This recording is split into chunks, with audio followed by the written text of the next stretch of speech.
How did you first come across the eagle? I first came across it, I saw a small advert in the Advertiser's Weekly, which was a commercial magazine going at the time for artists, and it said artists wanted strip cartoons. And as I'd been looking for a job for about 6 months, I'd left the Slade and was sort of without any qualifications for commercial art, and was sort of launched on the world. I was then sort of down to my last penny and decided to apply.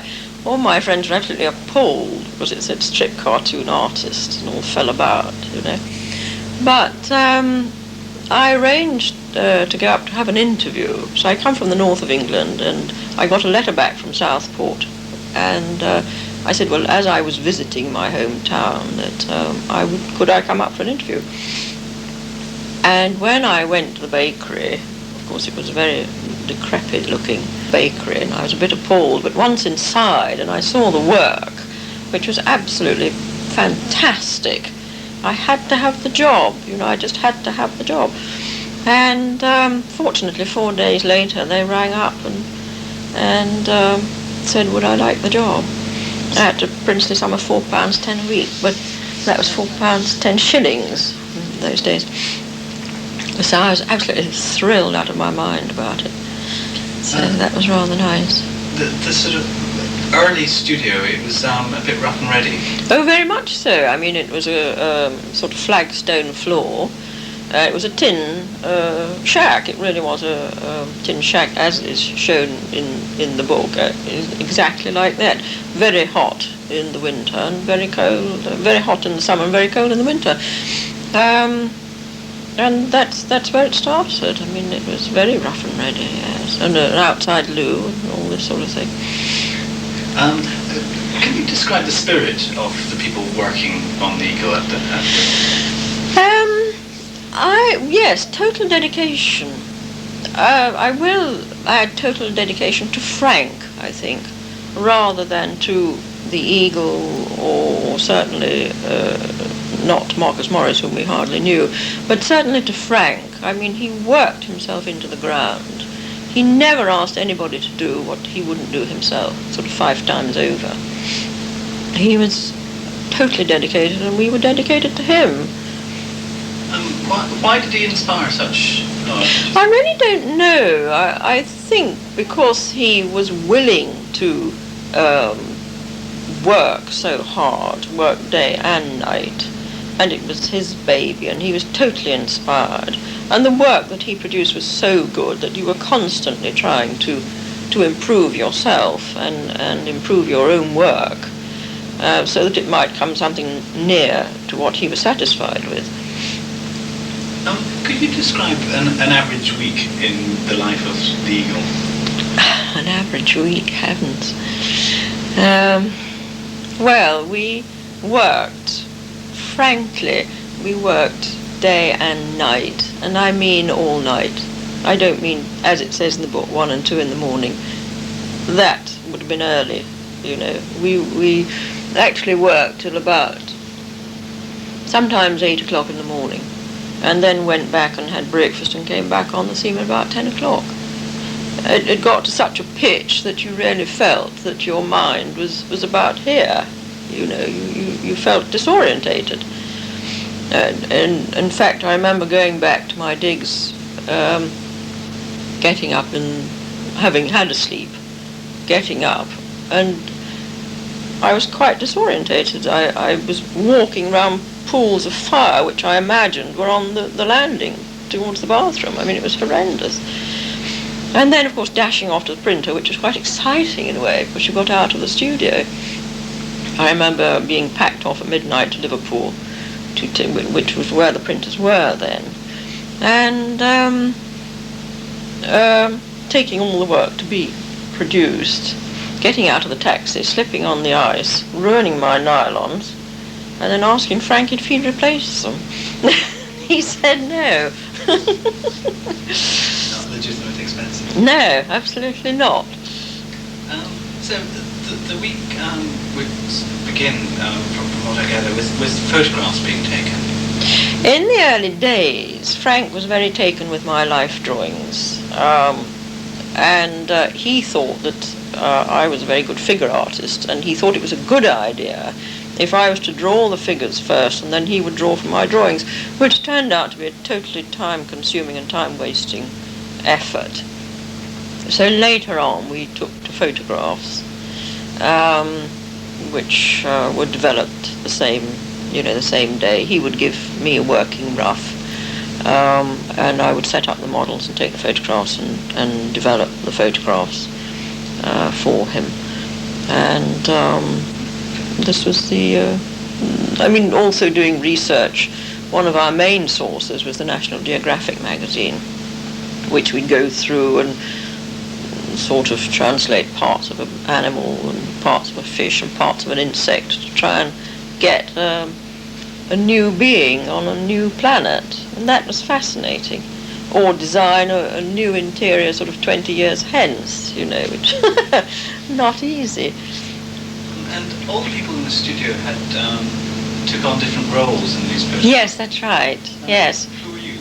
Well, I was Professor Peabody. I was the model for Professor Peabody, and she was in charge of sort of agriculture, because by then we had to go to a new planet to find food, which let's hope he's not too prophetic in that. Harold Johns was the model for Digby, and of course Pop Hampson was the head of the flight, whatever, I don't know quite what that was, but he was, terribly important in the comic strip. And looking at the photographs of people in the garden dressed up in strange uniforms, did the neighbours not think that there was something rather odd? Well, actually, that was taken at the Firs, which was a very large house with an enormous garden in Epsom. I don't think we were overlooked at all. But no, it didn't worry anybody, I don't think. No. Did you ever feel strange when you were doing it? Possibly in the first few days it was amusing, but after that it was taken for granted. Didn't bother about it, And you didn't find the character of Miss Peabody taking over? Not a bit. Oh no, not a bit. No, not at all. The moral code that Dan Dare has is a very sort of strict, not puritanical, but more Christian moral code. Well, did Frank Hampson talk about that much? No, I don't think he did. We didn't have a lot of discussion about Dan's character. It was more about the work and how the story would develop. I mean, often Frank would decide on a story, and we'd each have our roughs to work from, plus photographs, each perhaps being given a line, and then he would go home and change the whole story and come back the next day, and it would all our work would go in the bin, and we'd have a fresh start, because he was an absolute perfectionist. But no, I don't think he discussed his character at all. It didn't come into it. There were lots of sort of innovations in Frank Hampson's world. For example, ones that now we'd see as quite normal for a female newsreader. That's right, yes. Well, that was strange because it was so unheard of at the time. He wanted something that was unheard of, so we had a female newsreader. It was so unheard of, we didn't know whether she would wear jewellery, would she have flowers on the desk besides her. We didn't know even how to go about it. It seems very odd now. And looking in the book, I see from that old photograph that I have that we did put flowers, and she did wear a bit of jewellery, and we did have a coloured background. But we didn't know how it would be. It was something so unheard of. It seems very strange today. There are lots of things like that. The architecture of Frank Hampson's world, as it were. How was that arrived at? Well, a lot of it, of course, was pure imagination, but a lot of it was taken from ordinary odds and ends. He would say, oh, go to Woolworths and see what you can find, and we'd come back with interesting shapes, I mean like a soup ladle, from which he would take his shine on a dome. That was a sort of brand new soup ladle, and he would study it and draw until he got absolutely the shine of metal or whatever he wanted on the dome.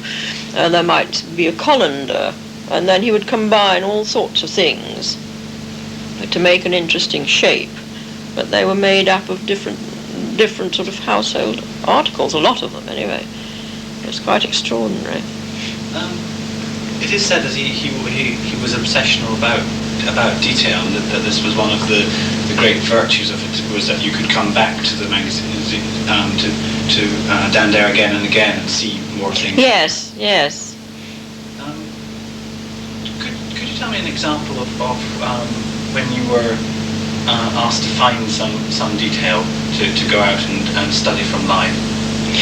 Well, I do remember one incident of I'm not sure actually if this was for Dan Dare or not. I can't remember, but he did ask me to go out and get a photograph of a policeman using a small telephone box, which was then attached to sort of poles in the street somehow. You don't see them today. And I found this particular policeman because I think he wanted a particular badge, because they had in different areas they had different badges. And I was too embarrassed to ask this policeman would he like to use the box. So I followed him for most of the day with my camera at the ready. And in the end I was so exhausted I had to ask him would he mind please stopping making a telephone call, which he did. I mean, he was very nice about it and enjoyed the whole thing. And I took a super photograph of him and enlarged it and actually sent it to him. It wasn't PC-49, but I can't remember his number now. But Frank was very strict about... Oh, he was obsessional, I would say, about detail. Because I remember Dan Dare in one frame was on water skis, and I had probably never drawn water skis before, or the waves that they make, and I probably didn't do a very good job of it. So he said, do it again. And I did it again, and then he said, no, you do it again. And I did it 4 times in all. And I was a bit fed up with this by the end of it. And I was even more fed up when I saw a speech balloon had been plonked on top of it. But he would have it absolutely right, there's no question. He was a very hard taskmaster, but I mean, it stood me in good stead. I think he was marvellous in this way, because he never let up on himself. I mean, often he would fall asleep at his board, and he never let up. I thought he was marvellous, really. It does seem incredible to us, because to us now that sort of dedication would come for what some would call just a boys' comic.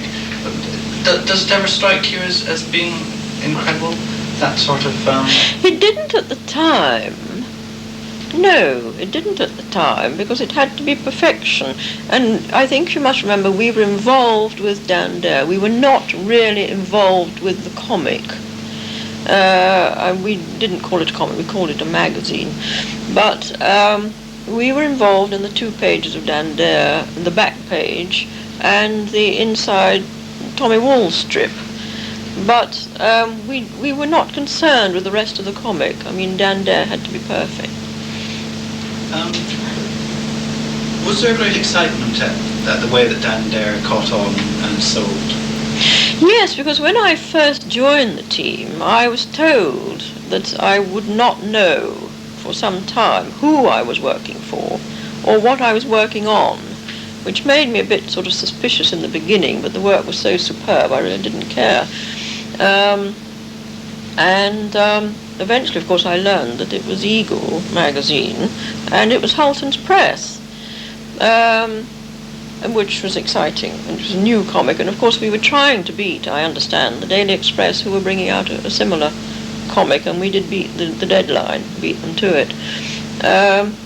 Yes, I mean, eventually little boys used to sort of stop us in the street and say, if they knew we worked on the Eagle, and say, what happens next week, you know, this sort of thing, which was very Very exciting, yes. I loved it. I mean, it was a tremendously happy period for me, probably the happiest period. I loved it. I absolutely adored it. It was marvellous. Did any boys ever mistake you for Miss Peabody? No, I don't think so. I don't think so, no.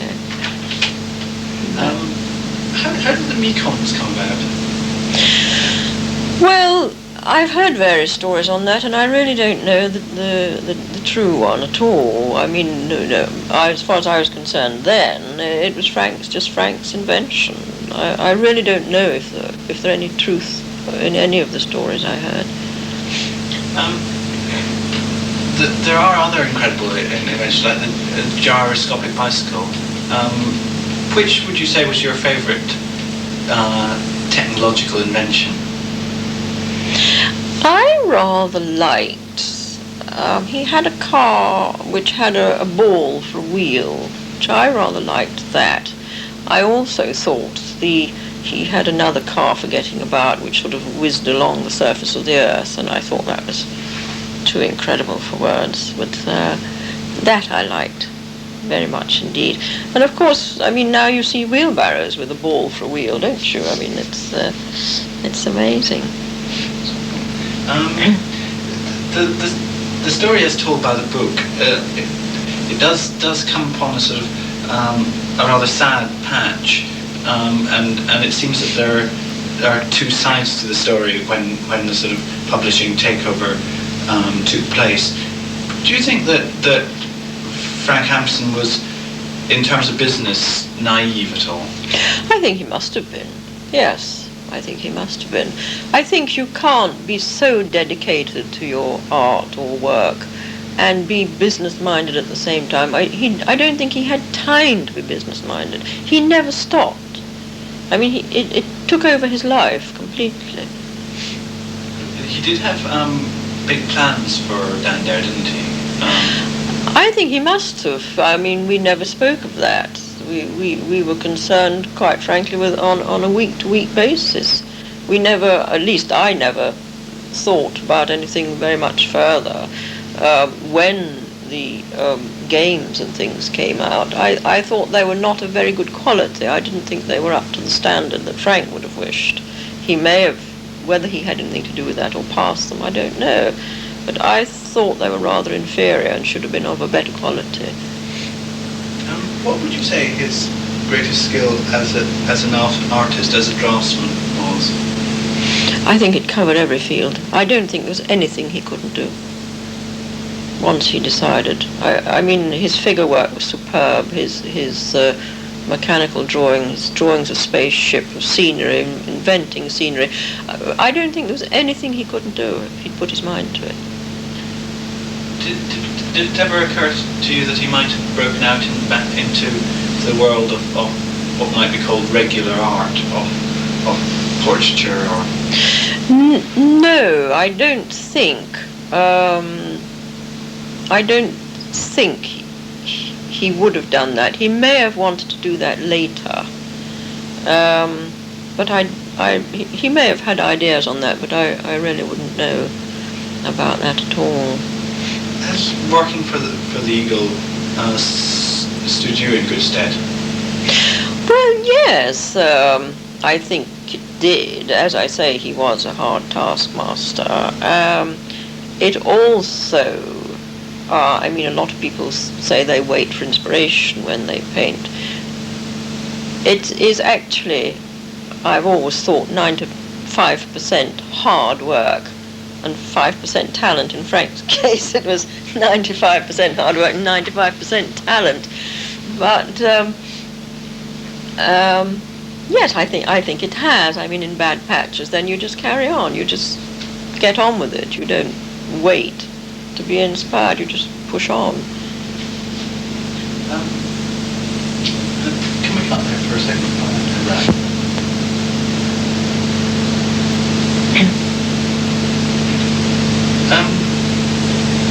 You said that working on the Eagle took a lot of your life. It was quite time consuming, and You've come across some diaries recently. Oh yes, I was clearing out the junk room and found all these little diaries all packed together. And I hadn't been able to tell Alistair Crompton the date that we had actually moved down from Southport to Epsom. And I found it in the diary. So I rang him up and said, "Ooh, I found this date in the diary. Are you interested?" And he said, "Oh yes, absolutely super. What date?" So I told him, and he said, "Well, marvellous, you found the diaries, what's in it?" And I said, "Well, do you really want to know?" And he said, "Yeah, well, of course." So I said, "Well, it just says, work till 6 a.m., work till 4 a.m., work till 3 a.m., work till 5 a.m., and it just goes on day after day. I mean, it doesn't say anything else. Nothing of interest at all. A diary of your Oh, yes, a day in the life of. Do you think this work was appreciated by the publishers? No. I think that the sad thing about it was that we were totally dedicated, and I think this dedication was completely exploited by head office. They didn't appreciate that the total concentration and the total dedication and the very hard work involved in producing these 2 pages. Whether it was necessary or not, I don't know, but it was certainly done, and we all worked terribly hard, and I don't think it was appreciated, not for 1 minute, not at all. Certainly was appreciated by Frank, I'm sure, but he took it for granted. But it wasn't appreciated by the head office, I don't think, not at all. And Dan Dare made a lot of money for the publishers. I'm sure it must have, yes. And you weren't paid any overtime? Not 1 penny. No. The only extra I got was when I worked on the Tommy Walls cartoon, and then I got £2 extra. But we didn't get 1 penny overtime, not at all. It wouldn't be allowed today, but in those days, one didn't think of asking. It was strange, really.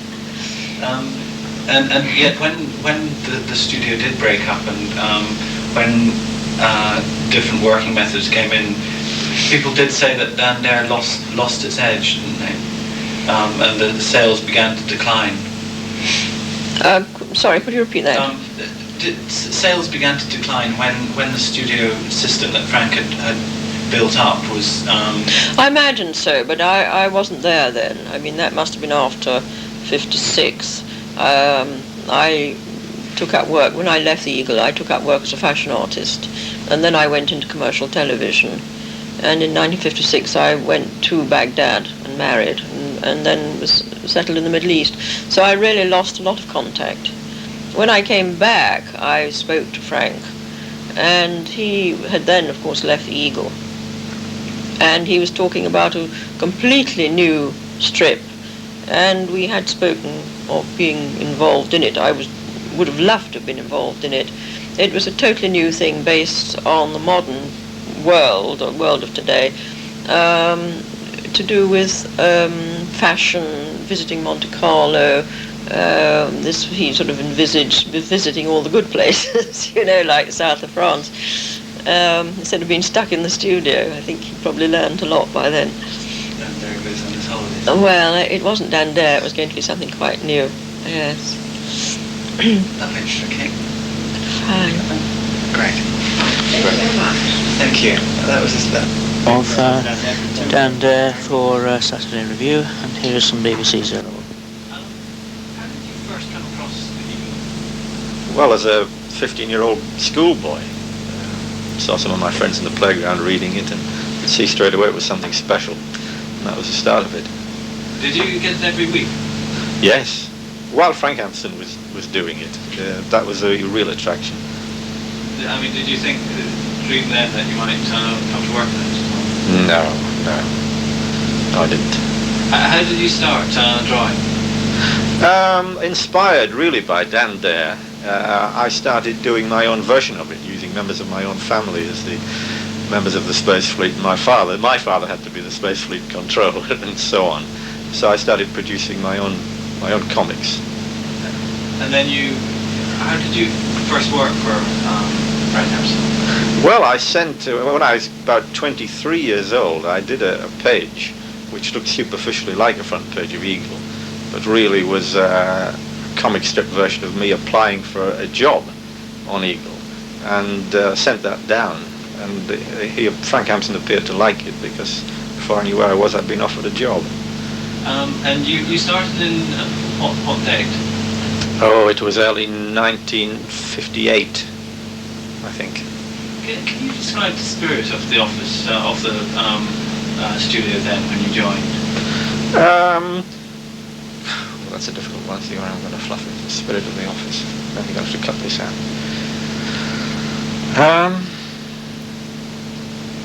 The spirit of the office then was a very hopeful, optimistic, ongoing spirit, because Frank had got a lot of ideas about further projects connected with Dan Dare, animated films and such like.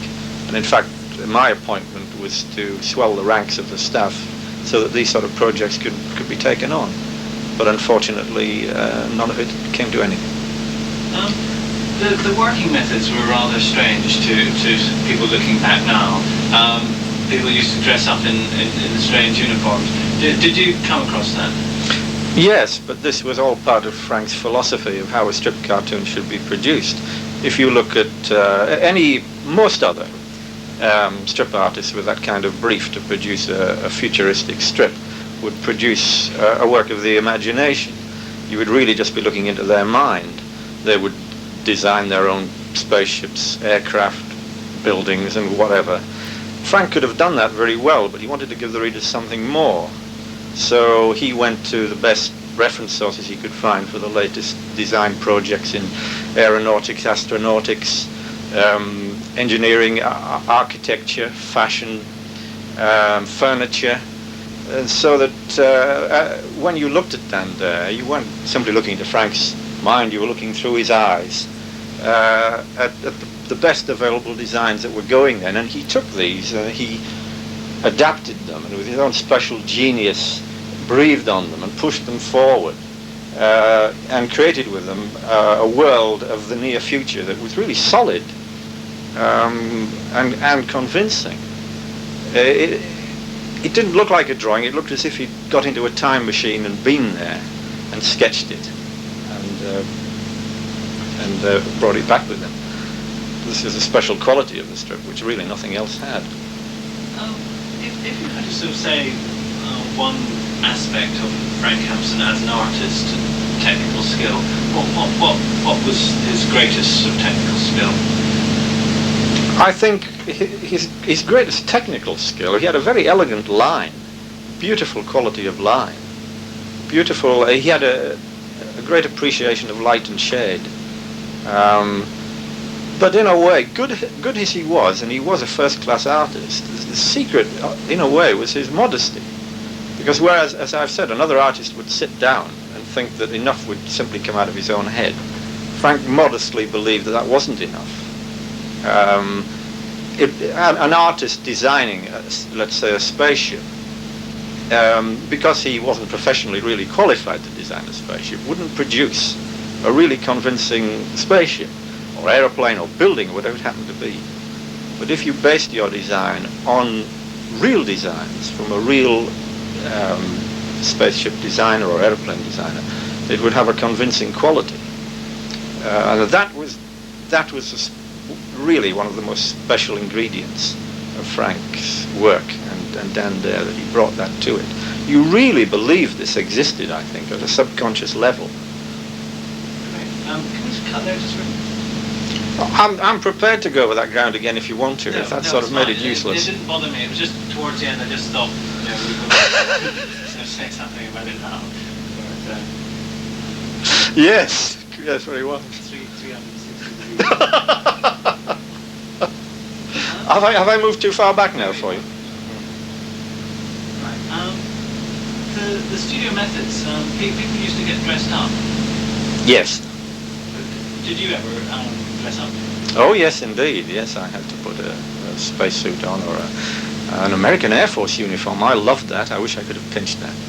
All the joys of wearing a uniform without any of the problems of being in service, that was marvellous.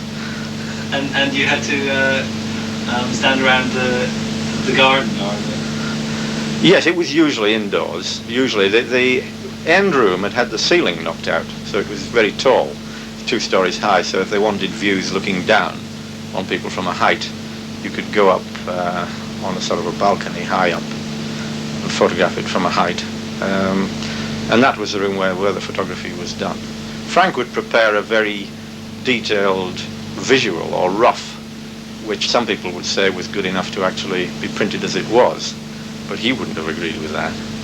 And then we would go away and photographs would be taken. Joan Porter used to take photographs of people in as near to the positions that Frank had drawn as possible, or sometimes it didn't seem anatomically possible to get into these positions, and especially to hold them for long periods of time if it was a fight scene, or if somebody was falling, off a cliff. But we tried. And then these photographs were then used, basing it on Frank's rough drawing, taking the best out of that, but then using the photographs to get the details of light and shadow on faces and on folds. A result, a feeling of realism and a convincing result was obtained, which you couldn't get just drawing from your head, because life and people and folds in clothing and shadows on faces are surprising. And you got this surprising freshness in the drawings, rather than always the same face, always the same way to draw a hand that artists, me included, tend to produce if they just sit there and draw it all from the head. And you think this added to the realism? Oh, I'm sure. Yes, it did. Yes. Do you think that the characters took over the people who were working in the studio? No, I don't think so. I hope not, because people used to say I looked like Digby. I would hate to feel I was becoming Digby, although obviously I have over the years. I think I've got as fat as Digby, if not fatter. Certainly I remember going out once around the shops with Frank Hampson's father, and I noticed quite a few children looking at him rather strangely, because he did, of course, look exactly like Sir Hubert Guest, the controller of the Space Fleet, and he was easily recognizable as such. I came across a photograph of him as Digby with egg all over his face. Yes! Very unusual for him to pose for Digby. I hadn't been aware of that, because it was usually Don Harley or myself.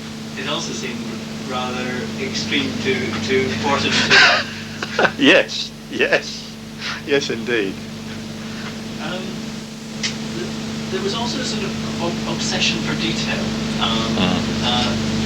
Can you think of any examples of when references have been hard to find and Frank had insisted on people going out of their way to find truthful references?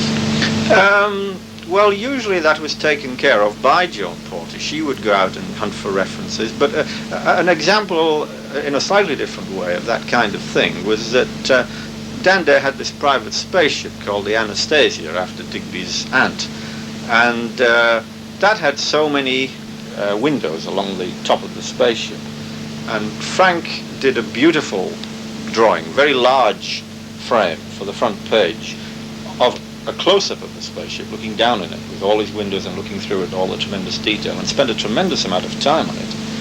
And it was found that he had put the wrong number of windows in.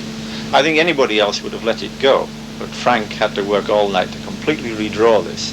That was typical of the standards that were expected on the strip. Do you know how the Mekons came about? How were they arrived at? The Mekon. Well, there was only one Mekon. He was the leader of the Treens. I'm not sure, actually. Greta I would have thought, been able to tell you more about that than I can. No, I'm not sure where he got that idea from. It said that sorry, I'm rotating. that artists worked so day and night on the strip. Yes. Were long hours put in? Especially at the beginning, apparently. And even when I was there, it was quite usual. I worked just about every evening. And Frank certainly worked every evening, and often right through the night. Yes, very long hours were put in at it.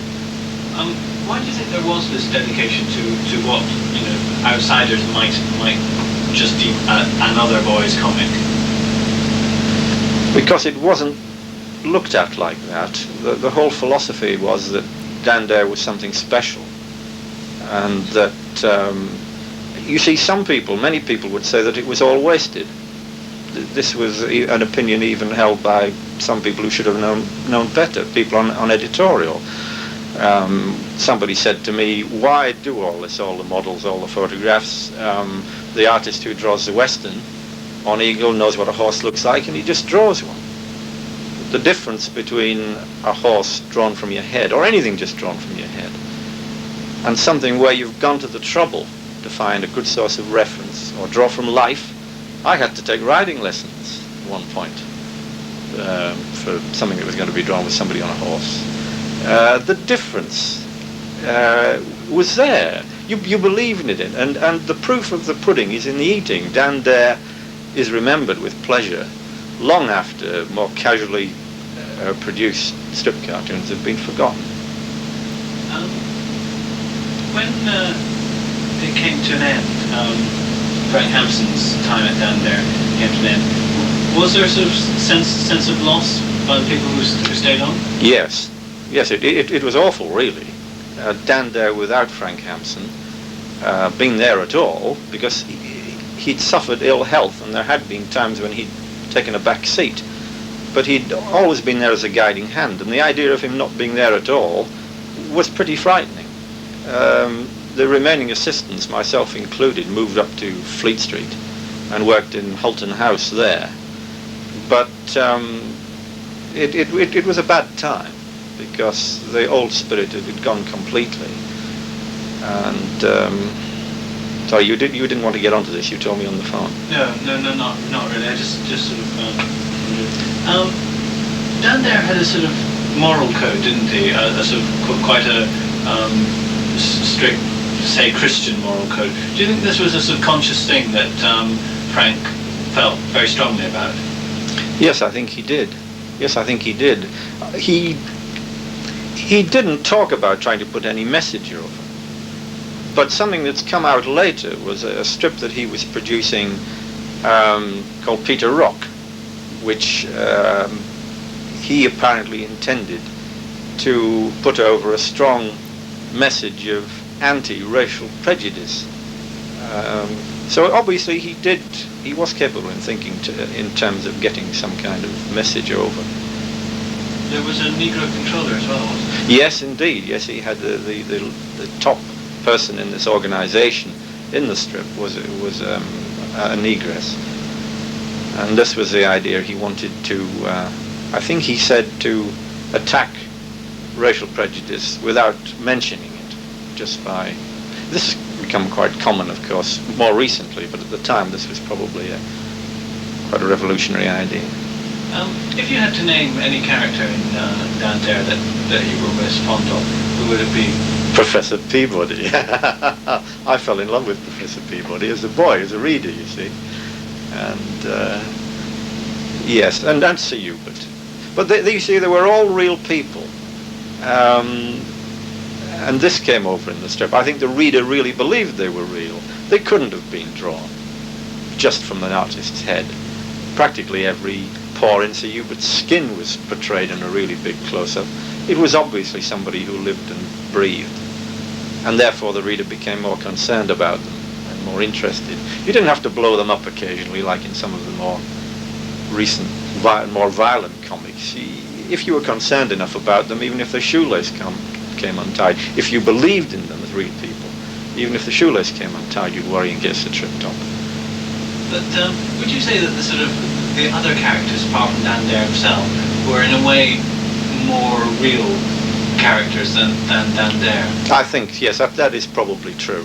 That is probably true. Sir Hubert was very real. I suppose Digby had a definite grounded personality, if only because he was so lazy. You could say maybe Dan was a bit too goody-goody. Perhaps one or two faults wouldn't have come amiss. Yes. Any particular story that sticks out in your mind as one that sort of takes you all back to those days? This is something I feel very strongly about. That the really good stories, the classic Dan Dare stuff, were the stories that Frank wrote himself. For the first 2 years, he wrote the scripts. The Venus story for the first year, the Red Moon mystery the second year. He wrote the scripts. And after some ill health, he came back and started writing the scripts for Operation Saturn. Now, he was, I think, just about as brilliant a script writer for scripts as he was an artist. The scripts were intelligent. They didn't pander to what is often thought of the lowest common denominator of readership. The humour in them was good, and they were very intelligently written scripts and stories, and they were the best. And after he stopped writing it, from pressure of work, he said he had to stop writing it and hand it over to somebody else. It was never quite the same. Which ones did you work on when you arrived there? What was happening there? They just started the Phantom Fleet, the story of the Phantom Fleet. And I was given the job of blacking in, because after the black and white artwork had been coloured, the blacks tended to go a bit grey, and somebody was supposed to go over them all again, all the pen lines and brush lines, to make them black. And I was given the job, and I made a tremendous hash of it, because Frank was unbelievably good with really fine brushwork and pen work, and to go over it was really, I found it impossible. And I later said to him, I'm sorry, I said, I'd made an awful mess of your page. He said, no, he said, you didn't, but you had a bloody good try. So that was my introduction to actually working on the strip. Do you remember your first day there? Yes, I was petrified.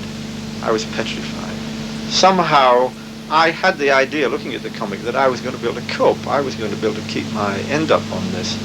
But I don't know why, but when you saw the originals that they were working on, it suddenly hit you that it wasn't going to be easy. So especially as they were drawing it the same size as it was actually printed. The work was unbelievably fine. Unbelievably fine. I'd been doing my amateur stuff at home twice the size that it was going to be printed. So it was very intimidating to see people working down to this size. When you walked in, did you see anybody that you kind of recognised from the comic? Not at that point, because Frank Hampson's father didn't happen to be there. It was a great day for me when he came down visiting them, and I actually could meet Sir Hubert Guest, and it was fantastic to find that this character, who one assumed that had a public school education from his bearing in the strip, had a very broad Lancashire accent. This sit very oddly on it. Yes.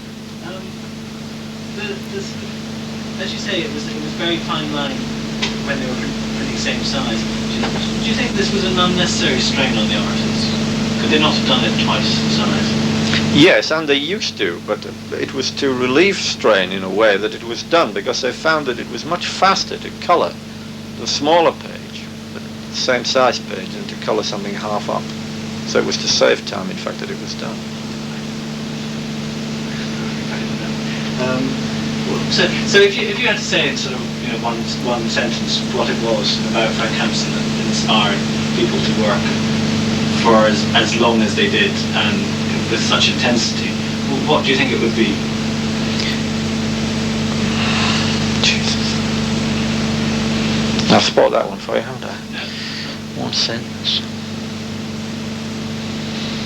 Well, you have to. I think Frank was a kind of genius, and to work with a genius, with a man so dedicated and so brilliant, was an inspiration. It had to be an inspiring experience. Really, really good. Oh, Brilliant. I don't know what you were going on about. It was great.